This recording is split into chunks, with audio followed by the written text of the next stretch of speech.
Bonjour, on est le vendredi 9 février 2024, toujours dans le cadre du choix des investissements. Cette fois-ci, on va être confronté à choisir entre deux projets au travers de ce qu'on appelle un arbre de décision. Donc j'ai déjà abordé tout ce qui est calcul de vannes, de tir. J'ai abordé les choix des investissements en avenir aléatoires. Donc je vous invite à revisiter la séquence. Lorsque vous avez effectivement à construire un arbre de décision, vous voyez ici ce qu'on appelle des carrés. Ce sont ce qu'on appelle des carrés, des rectangles qu'on appelle tout simplement des nœuds. Ça, c'est un nœud de décision. Premier rectangle ici. Donc, nous avons décision 1, décision 2. Je vais expliquer après. Et nous avons ici des nœuds d'événements. Donc, le nœud d'événement est matérialisé par un cercle. Le nœud de décision est matérialisé par un petit carré. Très bien. Alors bien sûr, la décision, c'est bien sûr, comme son nom l'indique, c'est c'est au décideur de faire, à choisir entre une option ou une autre option. En revanche, ce qu'on appelle les, les nœuds d'événements, c'est effectivement la conjoncture. Hein. Donc, on va effectivement probabiliser ces événements avec une probabilité comme ici, soit 0,6, soit 0,4. Très bien. Je vais essayer de vous décrire un peu le schéma qui est là, mais j'espère avoir suffisamment de place pour pouvoir faire les calculs et surtout vous expliquer la démarche. Alors voilà de quoi il s'agit. Ici, on a deux projets. Un projet A, investissement 6 000 à la date 0, et un projet B, investissement 8 000. Alors je raisonne en milliers d'euros, d'accord? Un investissement de 8 000 en un investissement de 8 000. Donc là, nous sommes à l'époque 0. Et cet investissement-là est effectué sur 4 ans. D'accord? Et regardez bien ici, nous avons d'abord à choisir entre l'investissement d'un montant de 6 000 ou l'investissement d'un montant de 8 000. Donc ça, c'est la décision à prendre. Pour ça, j'énumère un peu, je vous décris un peu le processus. Donc, si on se place ici, la conjoncture veut que on ait la première année 2 000 € avec une probabilité de 0,6. Ou alors on aura ici, là je me place à l'année 1, donc là on aura 4 cash flow, 4 flux nets de trésorerie, chacun égal à 2 000, donc ce avec une probabilité de 0,4. Ensuite, rendu ici, nous avons une décision à prendre. Est-ce qu'il faut étendre Est-ce qu'il faut étendre le projet 1 à la date 1? Autrement dit, est-ce que on plaide pour une extension? Donc, dans ce cas-là, il faut réinvestir une certaine somme qui est égale à quoi? À 3 000. Ou alors, on investit 0 après un an. Et dans ce cas-là, voilà les deux situations. Si on investit 3 000, on a deux possibilités. On aura donc ici, rappelez-vous, nous avons une durée de 4 ans. Donc là, j'ai déjà ma première année. Donc ici, j'aurai 3 cash flows de 3 500 milliers d'euros avec une probabilité de 0,6. Et là, j'aurai 3 cash flows de 3 000 avec une probabilité de 0,4. Très bien. Maintenant, si on n'investit pas, on aura donc 3 cash flows de 2300 avec une probabilité de 0,6 et donc 3 cash flows de 2000 avec une probabilité de 0,4. Donc là, en fait, ici, j'ai ma probabilité 0,6. Et l'autre alternative, c'est tout simplement 4 cash flows égaux chacun à 2000 avec une probabilité de 0,4. Deuxième investissement, deuxième projet. Donc j'ai 8000, pardon. Donc soit 0,6, j'aurai donc ici 4, comment dirais-je, 4 cash flows égaux chacun à 2800 euros, ou bien ici, encore une fois, avec une probabilité de 0,6, ou 4 cash flows de 2500 euros avec une probabilité de 0,4. Très bien. Donc maintenant, ce qu'il faut savoir, c'est que, en fait, il va falloir déterminer quand vous avez un arbre de décision, vous partez de la fin et vous éliminez au fur et à mesure ce qui est moins intéressant. Donc regardez bien ici, la première décision, on commence toujours par la dernière décision. Donc on remonte dans l'arbre le plus loin possible. Et là, j'ai une décision 2 à prendre. Donc en fait, est-ce qu'on plaide pour une extension à 3000 ou bien on renonce à l'extension au bout de 1 an? Pour ça, il faut comparer la vanne de ce projet-là et la vanne de ce projet-là. Quand je dis la vanne, j'entends l'espérance de la vanne. Pourquoi? Parce que nous sommes en avenir aléatoire. Alors, je ne sais pas si j'aurai vraiment le temps pour matérialiser, pour présenter les calculs. Alors, voilà ce que ça peut donner pour la première partie. Ici, je vais donc calculer l'espérance de vanne pour cette initiative, c'est-à-dire pour cette extension i égale à 3000. Alors, j'actualise. Donc, en fait, ici j'aurai donc, regardez bien, j'ai ici 3 cash flows égaux chacun à 3500. J'ai 3 cash flows égaux chacun à 3000. Alors, si vous permettez, ici, bon, je vais écrire ici, là, j'aurai quoi? J'aurai 3500. Alors, bien sûr, il faut choisir un taux d'actualisation. Je vais prendre un taux d'actualisation de 10%. Donc, je vais actualiser ces 3 flux. Ça me fait donc 3500, facteur de 1 moins 1,1 puissance moins 3 sur 0,1. Mais attention, il est pondéré par une probabilité de 0,6, ce qui me donne fois 0,6. N'oubliez pas que je calcule ici une espérance de vanne. Espérance de vanne. Donc, je ramène ces cash flows à cette date-là, qui n'est pas la date 0, qui est la date effectivement 1. Mais je vais comparer ces deux événements. Donc ici, je me place là. Ça me fait 3000 que multiplie 1 moins 1,1 puissance moins 3 sur 0,1, multiplié par 0,4. Attention, j'ai actualisé ceci, ça me mène là. J'ai actualisé ceci, ça me mène là. Je fais bien sûr la somme des deux. Je présente comme ça parce que je n'ai pas de place. Donc, pour calculer l'espérance de la vanne du projet avec extension, je fais ça plus ça. Bien sûr, il faut décaisser 3000, puisque, rappelez-vous, on actualise les flux, tout ce qui est encaissement, ça ce sont des flux de trésorerie, des cash flows que l'entreprise, que l'investissement va dégager, et bien sûr, il faut décaisser 3000, donc je fais moins 3000. Alors, je calcule ça, et ça me donne pour cette partie-là, ça me fait 5206,61. Donc là, le résultat, je l'écris ici, 5206,61. Alors, juste pour vous dire que ce cas-là est extrait du Duino, je n'ai pas trop le temps de faire les calculs, donc je vais reprendre, j'espère qu'ils n'ont pas fait d'erreur.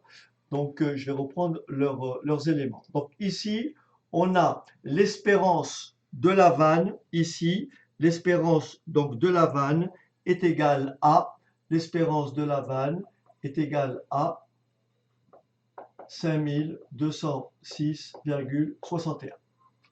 Je vais comparer cette espérance de vanne avec l'espérance de vanne, c'est-à-dire avec pas d'extension. Parce que soit j'ai une extension et dans ce cas-là j'investis 3000, soit j'ai pas d'extension et dans ce cas-là j'investis 0. Je vais effectivement effectuer le même calcul, donc je vous laisse noter ça, je laisse ça de ce côté. Et maintenant, on va comparer cette espérance de vanne avec cette espérance de vanne. Donc ici, j'ai toujours 3 cash flow, parce qu'au total, j'en ai 4. Là, c'est le quatrième qui est là. Donc là, j'ai 3 cash flow que je vais donc actualiser. Donc je calcule ici, ça fait 2300. 2300 que multiplie. Alors bien sûr, je pars du principe que vous maîtrisez toutes les notions d'actualisation.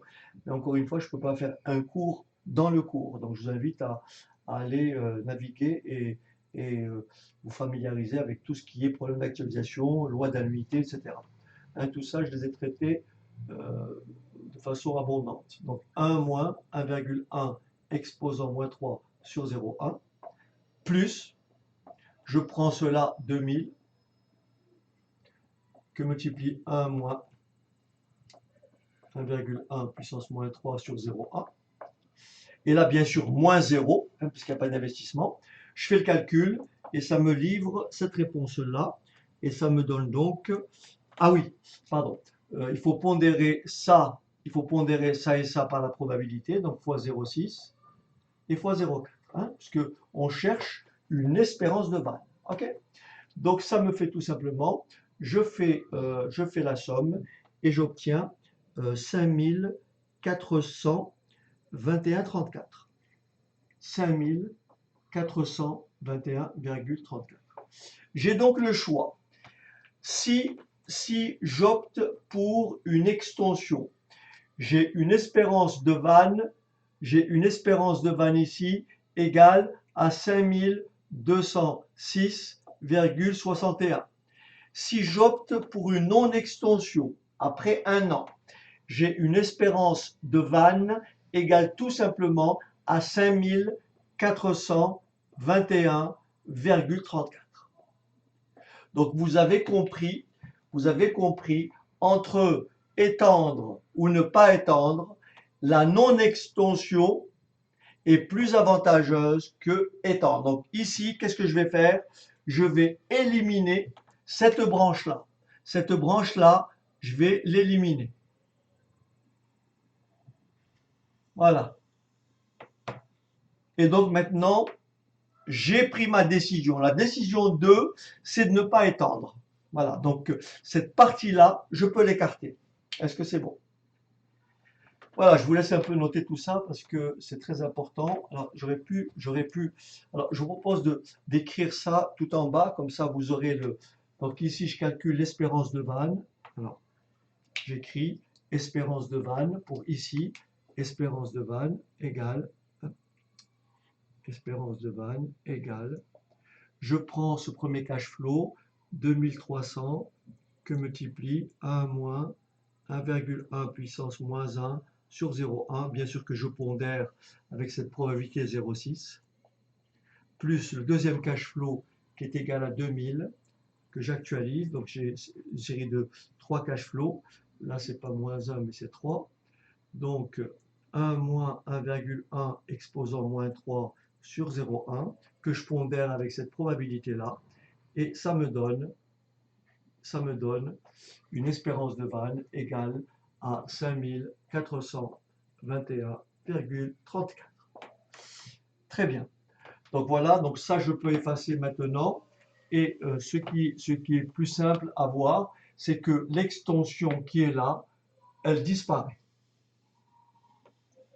Elle disparaît parce qu'elle a une espérance de vanne inférieure à celle de la décision de ne pas étendre. Donc, maintenant, mon arbre a été réduit. Et donc, maintenant, j'ai pour le projet A, donc en fait ici, la décision qu'on a prise, c'est de ne pas étendre. Maintenant, n'oubliez pas, on veut calculer la vanne, l'espérance de vanne du projet A et l'espérance de vanne du projet B. Je vais donc maintenant commencer par calculer l'espérance de vanne du projet A. C'est-à-dire si l'investissement est égal à 6 000. Alors regardez bien, si l'investissement est égal à 6 000, n'oubliez pas qu'on cherche la vanne, donc ici on est à l'époque 1. À l'époque 1, j'ai ici engagé 2 000, suivi de 3 cash flows respectivement de 2003 et 2000 avec une probabilité de 0,6, 0,4. D'accord? Et ici, j'ai effectivement tout simplement mes 4 cash flows avec une probabilité de 0,4. Je vais donc calculer pour le projet 1, je vais calculer l'espérance de vanne. Alors là, en revanche, j'ai libéré l'espace au-dessus. Je vais pouvoir calculer ça. Regardez bien. Alors attention, lorsque je vais actualiser tout ceci, je serai à l'époque 1. Alors attention, on y va. On y va donc ici. Je prends cette première partie, hein, l'espérance de vanne, je prends toute cette partie-là. Alors on y va. On écrit I égale. Je prends moins 6 000. C'est un décaissement, c'est notre investissement. Je prends maintenant ici, je mets une parenthèse, plus 2000. 2000. Plus, attention, tout à l'heure, j'ai calculé ça, on avait trouvé une espérance de vanne, donc rendue ici, on avait trouvé une espérance de vanne égale à combien? À 2421,34. 2400, non, pas 2421, 5421,34. 5421,34.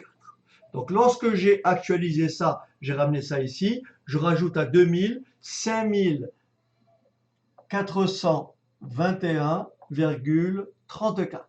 Attention, là, je suis à la période 1. Mais moi, je calcule une espérance de vanne, donc je ramène tout ici. Espérance de vanne du projet 1, espérance de vanne du projet 1, voilà, moins 6 000 plus.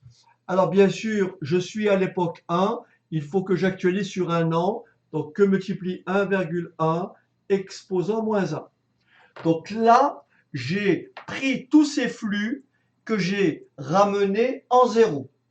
Il me reste maintenant à ramener tous ces flux en zéro. Donc de là à là, j'ai 4 cash flows égaux chacun à 2000. Donc plus 2000 que multiplie 1 moins 1,1 exposant moins 4. Parce que là, j'en ai 4.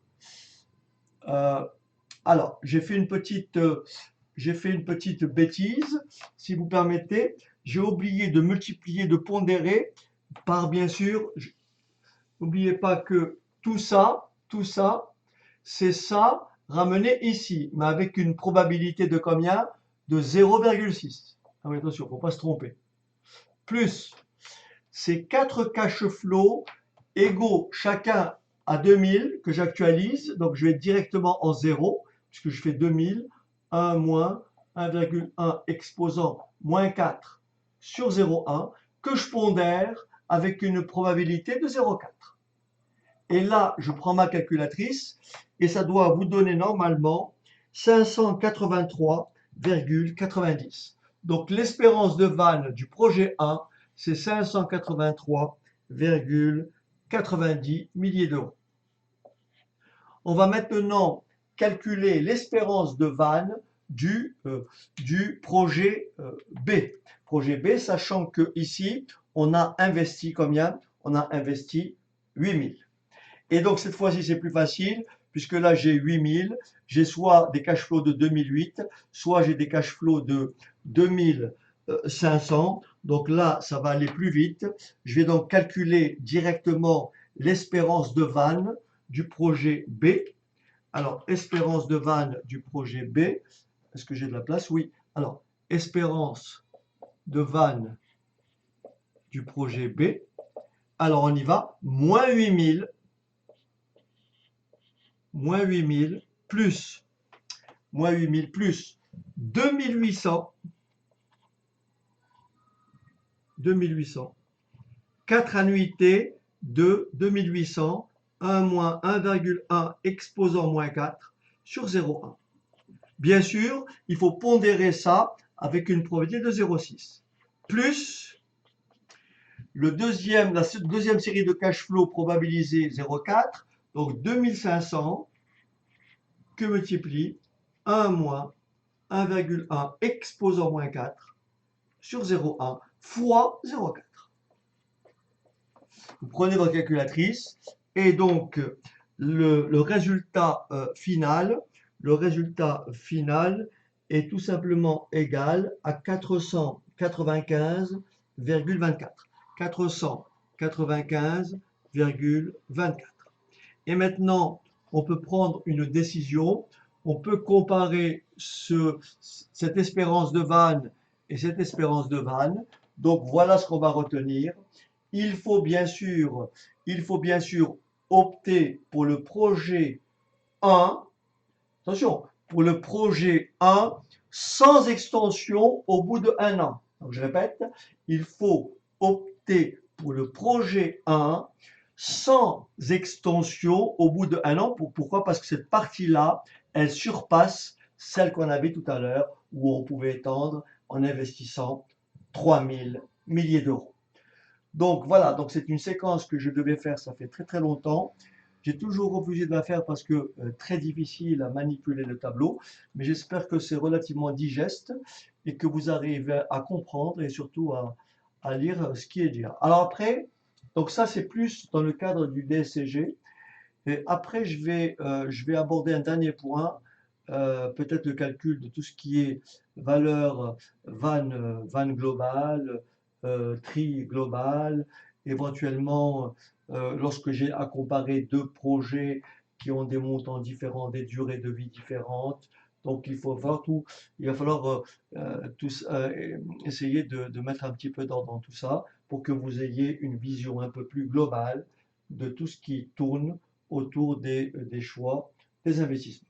Bon, voilà, j'espère que cette séquence qui s'appelle donc arbre de décision aura effectivement rendu service à tout le monde. Donc, je vous dis en attendant à la prochaine fois, et puis n'hésitez pas à partager et surtout à commenter.